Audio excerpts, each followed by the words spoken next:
अस्सलाम वालेकुम दोस्तों, उम्मीद है आप सब खैरियत से होंगे।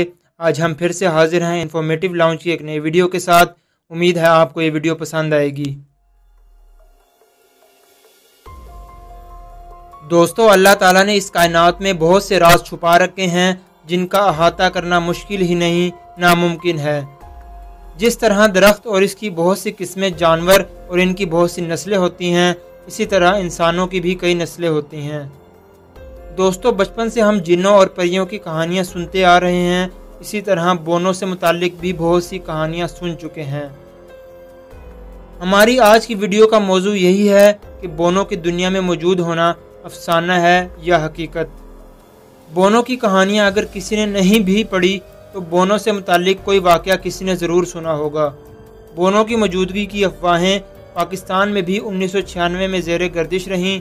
इस्लामाबाद और रावलपिंडी को मिलाने वाली सड़क IGP रोड पर वाक़या कटारिया पुल के करीब बोनों के निकलने की अफवाह ने सारे मुल्क में हलचल मचा दी थी और हज़ारों की तादाद में लोग सारा दिन कटारिया पुल पर खड़े होकर बोनों को देखने के चक्कर में गुजार देते थे।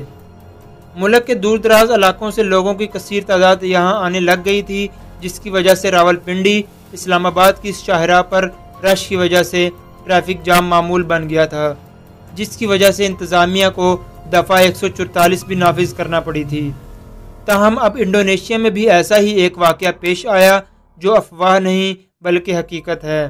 हुआ कुछ यूँ कि इंडोनेशिया के जंगलात में मोटरसाइकिल दौड़ाते बाइकरों की एक टीम का सामना बोनों से हो गया। मोटरसाइकिल सवारों का कहना है कि अचानक एक नंग धड़ंग बोने ने नंबरदार होकर इनके सामने दौड़ लगा दी, जिसका इन्होंने पीछा भी किया, मगर इसकी रफ्तार मोटरसाइकिल से भी तेज़ थी और पलक झपकने में वो गायब हो गया। वाज़ह रहे कि इससे कबल भी इंडोनेशिया के जंगलात में बोनों की मौजूदगी की रिपोर्ट साया हो चुकी हैं, जिसमें यह इंकशाफ किया गया था कि बोनों का एक कबीला 5000 साल से इन जंगलात में आबाद है, मगर तलाश के बावजूद इसका सुराग नहीं लगाया जा सका।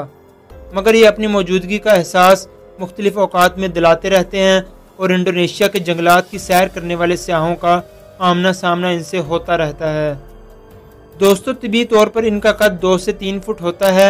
इनके कद छोटे रह जाने की बहुत सी वजूहात हैं, जिसमें दिमागी खुलियों का ना बढ़ना, हड्डियों की कमज़ोरी शामिल है। ये कोई माकूफुल फितरत मखलूक नहीं, बल्कि कुछ बीमारियों के बायस इनका कद छोटा रह जाता है। दोस्तों, उम्मीद है आपको आज की वीडियो पसंद आई होगी। वीडियो को लाइक, कमेंट और शेयर करना मत भूलिएगा और अगर आपने अभी तक हमारा चैनल सब्सक्राइब नहीं किया तो सब्सक्राइब करें और बेल आइकन पर ज़रूर क्लिक करें ताकि आपको हमारी हर नई आने वाली वीडियो का नोटिफिकेशन मिल सके। बहुत जल्द हाजिर होंगे एक नई वीडियो के साथ। अपना बहुत ख्याल रखिएगा। अल्लाह हाफिज़।